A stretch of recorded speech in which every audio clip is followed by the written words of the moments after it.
with Kennection.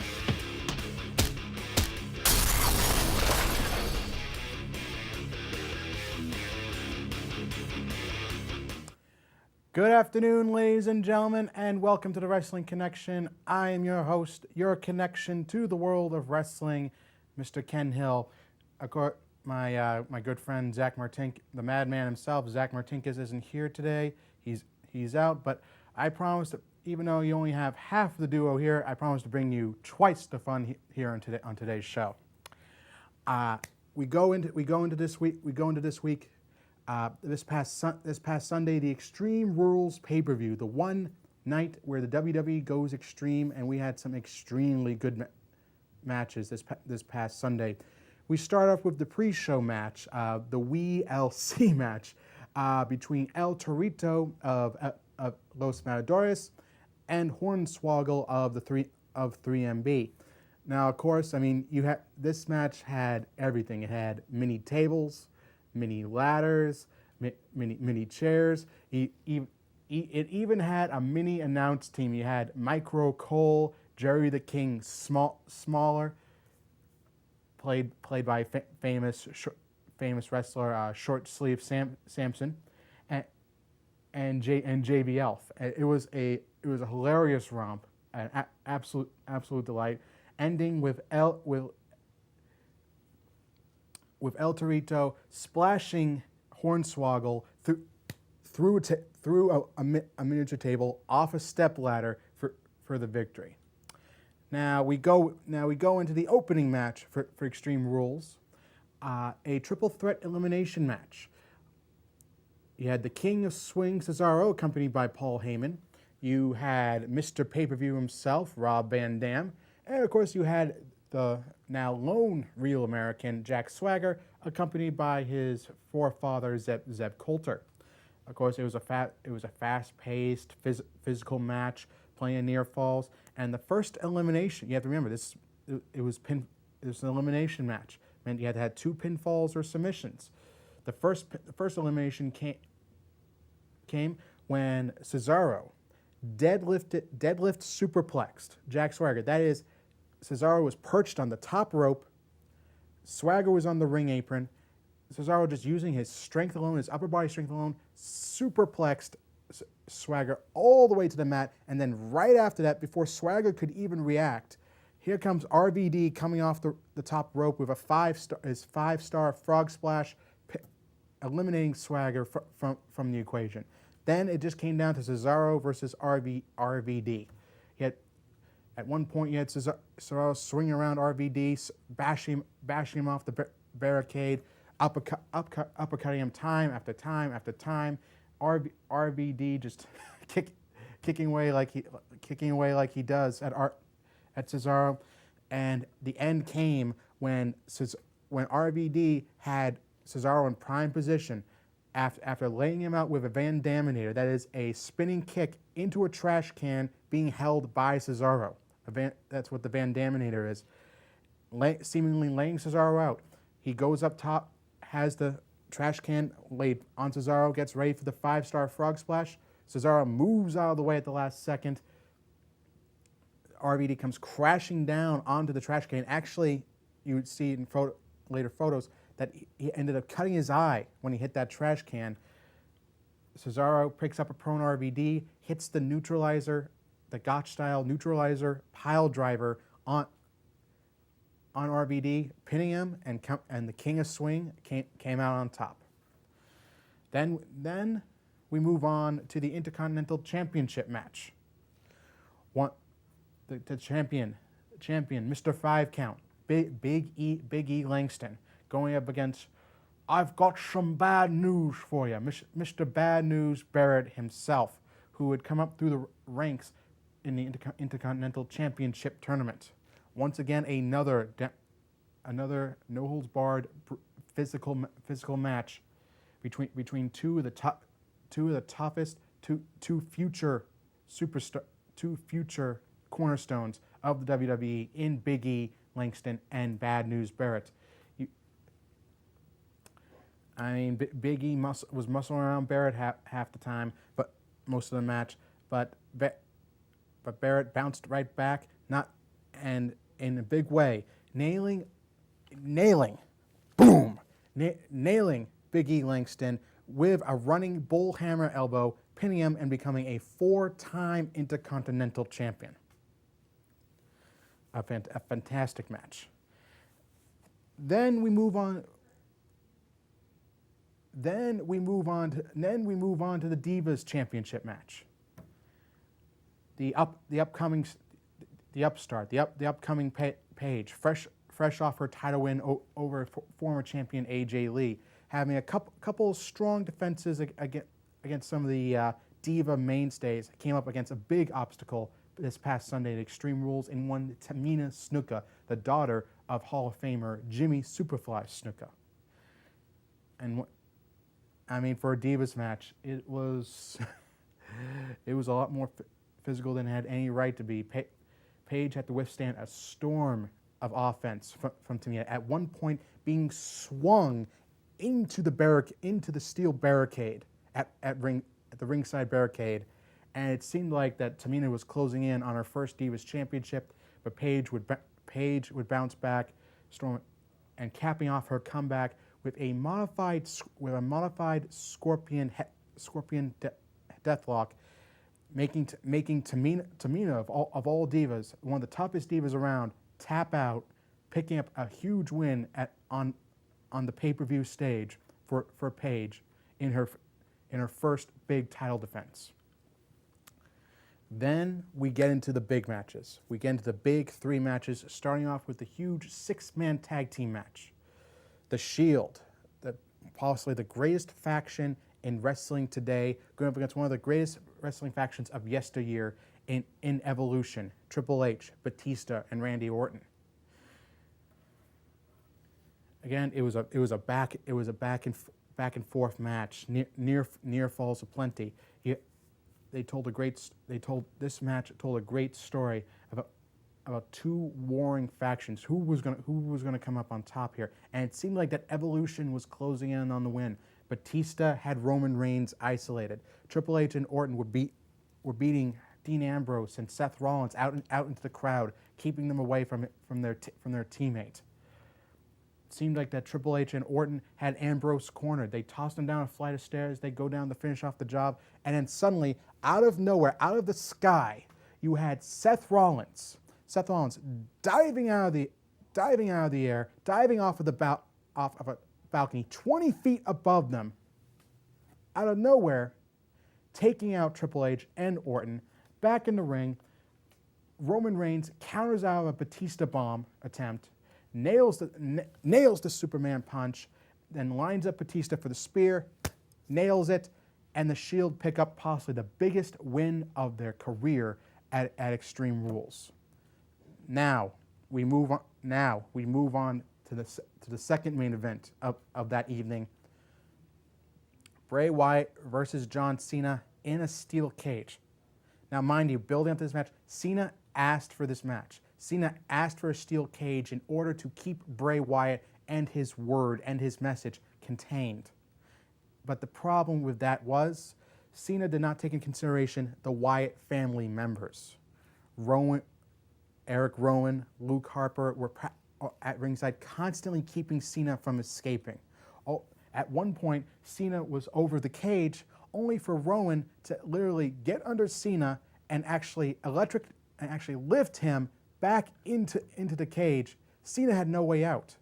The only way to do it was to drag the Wyatt family members in and keep them in the cage with him and Bray Wyatt. And coming up on the end of the match, it seemed like that Cena was going to come out on top. He was going to be the big hero once again. He was going to walk out, and the Wyatts would be kept where Cena felt they should have always been, inside a cage. Not the case. Suddenly, just as Cena's about to step out the cage, the lights black out. And then you hear this deep, almost demonic voice singing, "He's got the whole world in his hands. He's got the whole wide world in his hands." And then the lights come back on, and we see this child dressed to look like from a children's choir, singing. He's got the whole, in that deep voice, almost like a demonic voice. He's got the whole world in his hands, and Cena's absolutely stunned. He's absolutely stunned. Bray Wyatt sneaks up on Cena, catches him off guard, hits his finisher, Sister Abigail, pinning Cena. Well, after hitting it, walking out the cage with the Wyatt family, leaving Cena to stew in his own muck. Bray Wyatt defeating John Cena, one of the biggest performers in WWE. Bray Wyatt coming on top of Cena was absolutely was a sight to behold. But now we come to the main event.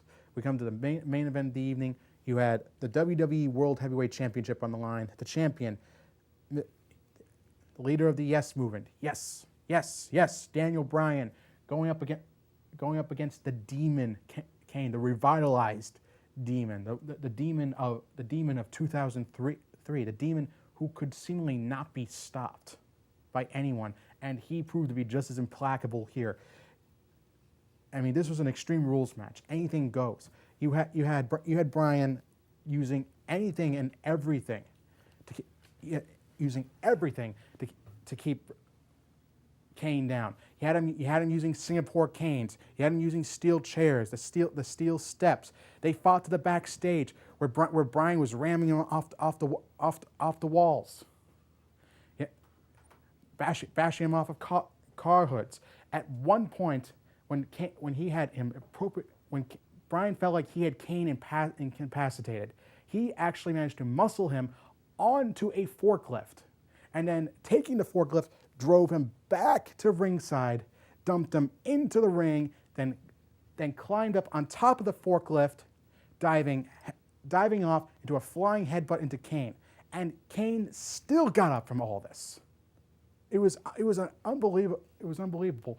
And then Kane comes back, the monster seemingly rising from the dead, just lays out Bryan with a choke slam. He hits a choke slam through the announce table, and Bryan's seemingly out of it. But does Kane want to finish him off there? No, he doesn't. He rolls Bryan back into the ring. He pulls out a table, and then the unthinkable happens. He pulls out a tank of gasoline. He pours it over the table, grabs a portable lighter, and lights the table ablaze. A flaming table, something that wrestling fans had not seen since WrestleMania 2006, the hardcore match, Mick Foley versus Edge, that they hadn't seen since the glory days of Extreme Championship Wrestling, where flaming tables were almost commonplace. No, Kane had a flaming table ready to put Bryan through, but then Bryan shakes the ropes, knocks Kane off into the flaming table. Kane somehow stumbles back into the ring. Bryan hits him with a solid knee plus, his finishing with the running knee, and somehow manages to pin Kane for a 3 count. Just capping off what was a unusual, bizarre, fun, and extremely extreme rules. And believe me, the aftermath, the next night on Raw is something to talk about as we go into this week in review.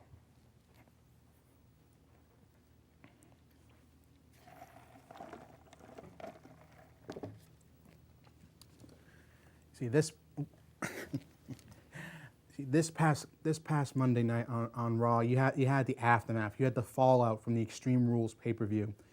You had, even though the Shield came out on top in their feud against Evolution, the match, the war, they won the fight, but the war was far from over. You see, Triple H, being the COO, the Chief Operating Officer, he pulled some strings. The first match of the night for Raw was a 20-man over-the-top rope battle royal for Dean Ambrose's United States Championship, which Dean had held for a calendar year, for nearly 350 days, almost a full year. and it was on the line in a 20-man over-the-top battle royal. Triple H pretty much just sticking it to the Shield. And I mean, you had everyone in there. You had Titus O'Neil. You had Sheamus. You had 3MB. You pretty much had any superstar in there wanting to be United States champion. You had Mr. Battle Royal himself, Kofi Kingston, wondering what crazy stunt he was going to pull off. You had Curtis Axel. You had Ryback. You had so many participants in this match that literally anyone could have come out United States champion. By some miracle, Dean Ambrose, the champion, the current champion, managed to survive all the way to the final two between him and the Celtic Warrior Sheamus. But as soon as Ambrose managed to get rid of the Real American Jack Swagger, he turned right around into Sheamus's brogue kick. Essentially, and Sheamus, a 275-pounder with a scissors kick. You get hit by that, you're essentially out. You're done. And it was lights out for Ambrose. Sheamus picked up the prone Ambrose, tosses him over the rope, and we have a new United States champion in Sheamus, which was, in hindsight, it was for the best. Dean Ambrose wasn't doing anything with the United States Championship, and Sheamus had more or less been spinning his wheels since he had returned from injury earlier this year. So in the sense, it was for the best. But then a blockbuster match was made by Triple H, saying the Shield's night was not over yet. They would have a titanic rematch: the Shield versus the Wyatt family. Once again, the two biggest factions in wrestling today squaring off once again in the fourth installment. It was bound to be a great match.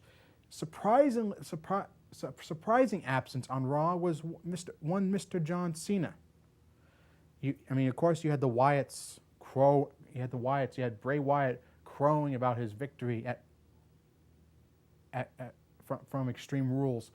You couldn't help but think, where's Cena in all this? What's his response going to be? And we wouldn't find out until the next night on WWE Main Event that Cena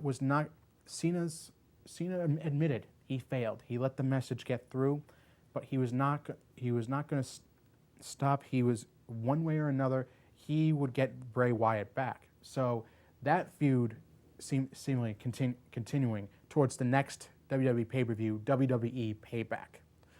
And we can only wait and see next week to find out how this saga between Bray Wyatt and John Cena is going to continue. And hopefully it won't be with another merchandise shill with the C Nation towel that Cena so subtly displayed at the end of his serious promo this past Tuesday. Of course, you had the Divas. You had Hornswoggle and El Torito, the two small men, seemingly come to a truce, only to come to blows over a Cinco de Mayo celebration. Went about as well as you would expect. This just boggled my mind, because you had two wrestlers in Los Matadores who supposedly are Spanish matadors, but are in actuality Puerto Rican, celebrating Cinco de Mayo. There's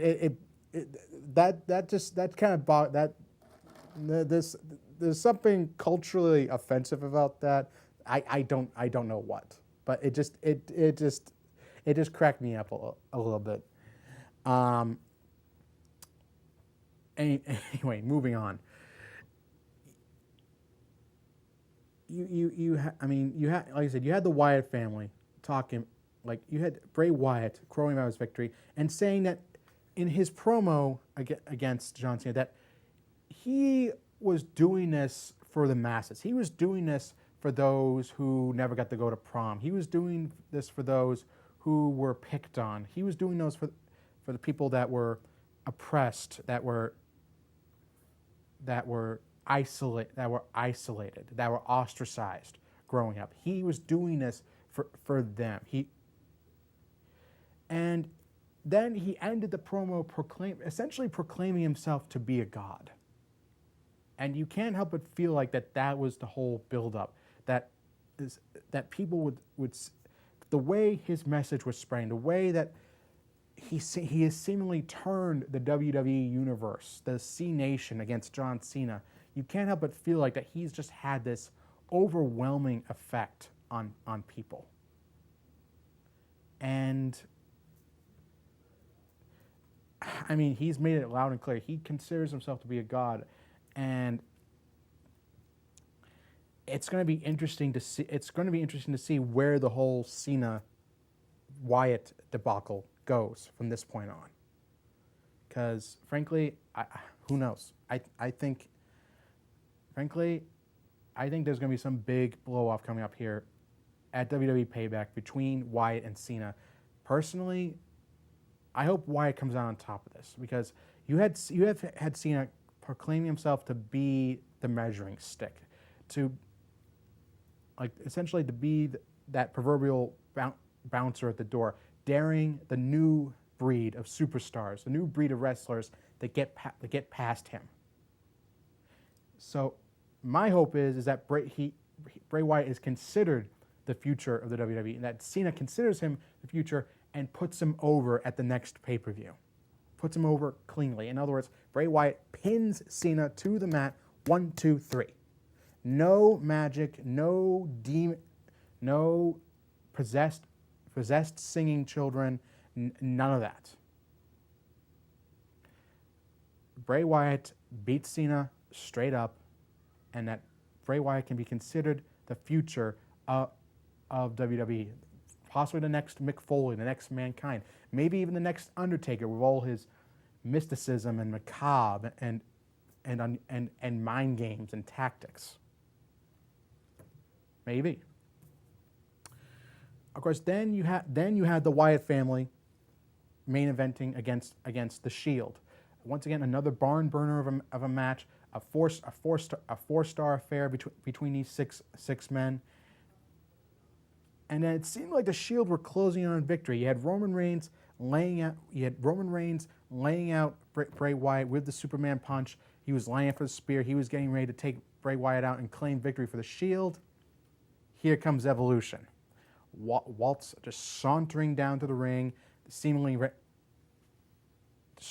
distracting Reigns long enough for Wyatt to come in, hit the Sister Abigail, and come away with a victory for the Wyatt family. And then you had Evolution come in and pick the bones of the Shield, just beating them soundly, just laying them out. And you know that this whole saga, this feud is going to continue. You know that the war, like I said, the fight at Extreme Rules, the Shield won. The Shield won that fight. The war is far, far from over.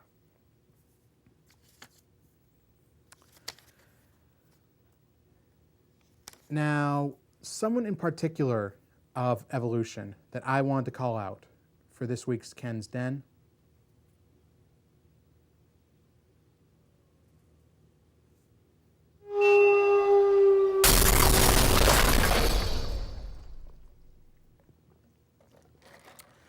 someone that I wanted to call for this week in Ken's Den has made a lot of noise to WWE officials, how he's been underutilized, how he wasn't promised what he was promised when he first came back. And I'm talking about one Mr. Dave Batista, one of the new stars coming up in this year's blockbuster classic, Guardians of the Galaxy. When Batista came back, he was promised the world. He was promised a main event at WrestleMania. He was promised a WWE World Heavyweight Championship run. But since he came back, he's lost to Daniel Bryan, and he got pinned by Roman Reigns this past Sunday at Extreme Rules. Now, do I feel for Dave? Because he for the most part, he's been shafted as far as what he was promised. Yes, but the problem is he doesn't see the big picture here. he's helping to put over two of the future superstars of WWE in Daniel Bryan and the Shield's Roman Reigns, who is in many respects like Batista. He's big, he's powerful, he's got the look, he's got the skill, he's got a lot of what Batista brought many moons ago when he first came up as a part of when Batista first came up as a part of Evolution. I mean, what boggles my mind is that Batista fails to see this big picture. I mean, he's supposed to be going away, doing more promotional work for Guardians of the Galaxy, and you think he would want to do that. He would want to leave on a good note, but no, he's whining and crying about how he didn't get his championship run, how he didn't get his big victory. The problem is, even though he has steadily improved since he's come back, he's gone back into ring shape, and we've seen more quality matches out of Dave. The problem is, he's not the main event. He's not in the spotlight anymore. Daniel Bryan is. The Shield is. The Wyatt family is. Who are younger, stronger, faster. They come across better. And when Batista was on air, when Dave was seemingly screwed out of his WWE World Heavyweight Championship opportunity, I mean, he lashed out more at Triple H. He blamed everyone else but himself. He blamed everyone else for his shortcomings. He blamed everyone else for coming up short against Daniel Bryan at WrestleMania, even though he was the one who tapped out. Dave. You would think that growing older would make you wiser. It would make you wise to the fact that for all your bravado, that for all your talent, okay, you're a bit player. And that's not necessarily a bad thing. You're a bit player with an essential part. You're there to help you to utilize talent, to help motivate them, to help get them over, to mold them into the next big superstar, which was exactly the position you were in 9 years ago when Triple H put over you in 3 straight pay-per-views at WrestleMania, at Backlash, and at Vengeance in that barbaric Hell in a Cell match. He put you over. And the fact that you can't do the same for him, you can't do the same for Daniel Bryan and Roman Reigns and others. You're going to complain about that just because you felt like you didn't get your moment in the sun come back. You got your moment in the sun when you came back and won the Royal Rumble, which no one wanted you to sit. No one wanted to happen. No one wanted to see you win the Royal Rumble. No one wanted to see this 40-something come back and take the spot away from a great potential main event in Roman Reigns or Daniel Bryan. No one wanted to see that. If you would just keep your mouth shut, if you would just do what you're supposed to do and help put these guys over, and for once, leave WWE on a good note when you go to do your promotional work for your new movie, which, by the way, you're not even the star in. So instead of bragging about being Mr. Hollywood, instead of bragging about all and saying you have better things to do your part, leave on a good note, and hopefully fans will actually be a little more excited the next time you decide to make a comeback.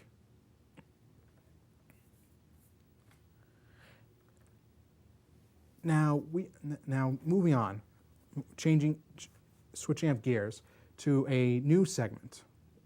A new segment in the show is what I like to call Diss-Kennected.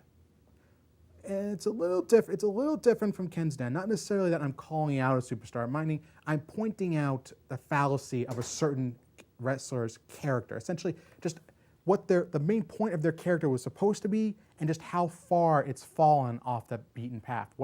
How far it's fallen from what they were intending to. And the one I want to point out for this week's Diss-Kennected is the former intellectual mind of the masses, intellectual savior of the masses, one Mr. Damien Sandow. I mean, Mr. Sandow, I mean, when you first came in here, you had this haughty, stuck up personality. Like you had this smug intelligence about you, much like the genius genius Lanny Poffo from way back in the day, in the olden days of WWF.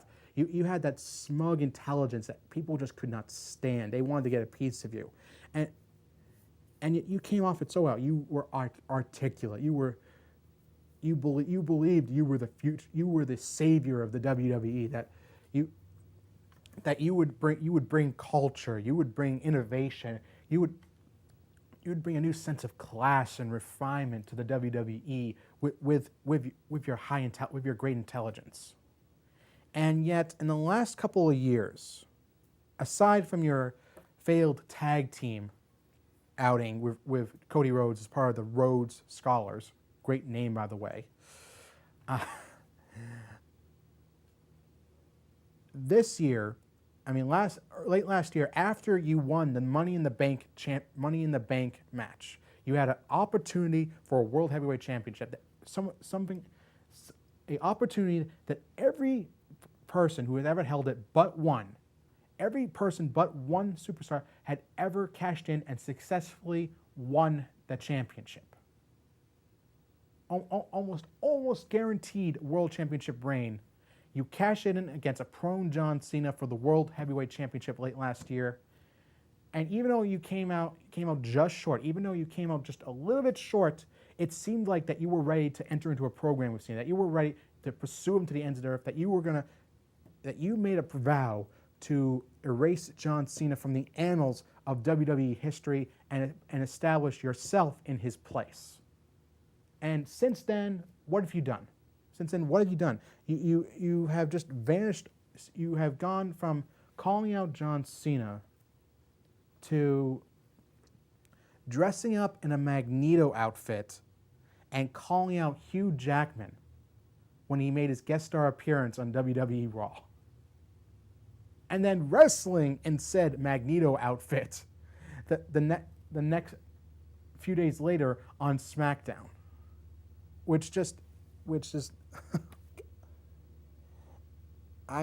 Sandow, I would love to think that there is some bounce back for you here. I would love to think that there's an opportunity for you to come back here, to revitalize your character, to bring you back to the point where you were the intellectual savior to the masses. But the problem is that you just dug such a hole for yourself that I'm not even sure anyone could pull you out, much let alone want to pull you out. You have dug yourself such a hole, I don't know what.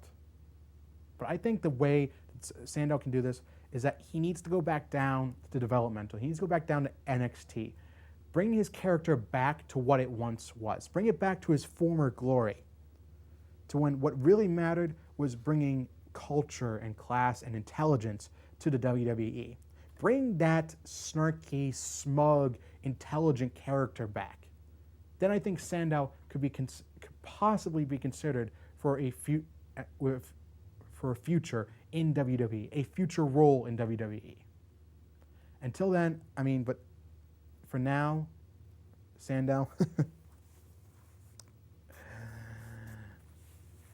if you're just going to continue to be the butt of everyone's joke, good luck making it to the end of this year. Now, to end the show, I have a particular wrestler that I want to profile this week, the leader of the Wyatt family, the messiah of the Wyatt family, one Mr. Bray Wyatt. Toca la clave, suena el bongo, ando tumbao que el ritmo lo pongo yo. Now, of course, Bray Wyatt wasn't always the smooth-talking, somewhat creepy, spider-walking charmer that he is now. He originally was known as Husky Harris, the son of famed WWE Hall of Famer Mike IRS Rotunda. He came up through the second season of WWE's developmental program and NXT as Husky Harris, being mentored by another second-generation superstar in one Cody Rhodes. Of course, Harris would end up being the runner-up, end up being a runner-up in the second season. Would come up as part of the new generation of the famed faction known as the Nexus, but shortly after got sent back to developmental after being punted out of the Nexus by one Randy Orton. Down there, Husky Harris took on a new attitude, so to speak, a new persona, just seemingly transforming over the next couple of years into this, again, this smooth talking, this soulful, the bizarre, almost demonic personality that would come to be known as Bray Wyatt. And he had sort of that southern preacher vibe to him. He was a smooth talker. He pretty much, the things he said, lashing out against the ills of society. He would come up through the ranks of NXT. He was slowly amassing followers, such as Luke Harper and Eric Rowan at his side, providing him muscle, providing him physical support into the emotional and mental vibes that he would send out. Essentially, the Wyatt family would slowly build and build and build to the point where it was the biggest faction in NXT, that it seemed like that no one could stop it. And then the Wyatt family got the green light up to WWE. You had all these promos and vignettes just highlighting how bizarre the Wyatt family was. At one point you had a reporter, a WWE reporter, going out to the Wyatt family's homestead, where it was dimly lit. You heard bizarre chanting, the whole 9 yards, and then you just had Bray Wyatt illuminated by a bare bulb, preaching about his coming to the WWE and how it was the end of our world, and the beginning of his. And then since the Wyatt family made their impact, since the Wyatt family has made their debut, they have run roughshod over everyone. While Bray Wyatt's been delivering his message to the WWE Universe, he and Rowan and Harper have run roughshod over all the superstars, over mainstays like Kofi Kingston and R-Truth, just running through them like a hot knife through butter, just delivering their message and not only delivering their message, but beating it into them at the same time. Seemingly no one could stop the Wyatt family. And Bray himself was just this charismatic leader that people just came drawn to. You didn't know why. You couldn't explain it. You just found yourself repeating his message: follow the buzzards. Believing in what the Wyatt family brought to the table, believing what the Wyatt family was preaching, and that was the best part. You had someone in Bray Wyatt, only 26 years of age, the same age as me. This character delivering promos that I think that men 10 years his senior could wish they could do. They could deliver a promo so smooth, so crisp, so verbally intoxicating that it just drew people. That it's just drawn people in, and you have almost whenever he comes out to the song "Catching Flies in His Mouth." When you hear the clapping in the song, you can hear the entire audience clapping along with them. Walking out the complete darkness, carrying that single lit lantern down, sitting in his old rocking chair, and delivering his message to the WWE Universe. And it was with that mindset that I believe that Bray Wyatt is not only going to become a cornerstone of WWE for years to come, but I believe, and I mean, you had Mick Foley, the bizarre Mick Foley, the man, the three faces of Foley. Mankind, you had Mankind, you had Cactus Jack, you had Dude Love, you had Mick Foley himself being a fan of Bray Wyatt and the message he brought and the way he delivered it. The mind games, the emotions, all what Bray Wyatt brings to the table is what Mick Foley brought to the WWE once upon a time, when he had his all these different personas. And so if you have someone like Mick Foley, one of the legends, one of the greats of WWE, backing Bray Wyatt, it is my belief that Bray Wyatt will be he'll be a stalwart of WWE for years to come. Now, coming up on next week's show, we have the continuing Wyatt John Cena saga, the continuing war between Shield and Evolution. We'll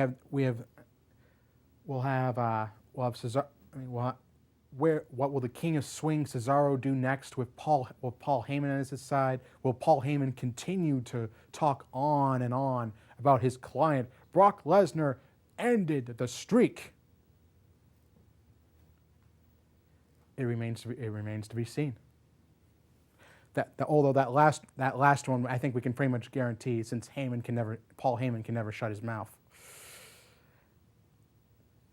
All of that, and more coming to you next week, and hopefully my good friend Zach Martinkus will be back at my side next week. In the meantime, ladies, gentlemen, and wrestling fanatics, get connected, be connected, stay connected. You have a good night. The Wrestling Connection.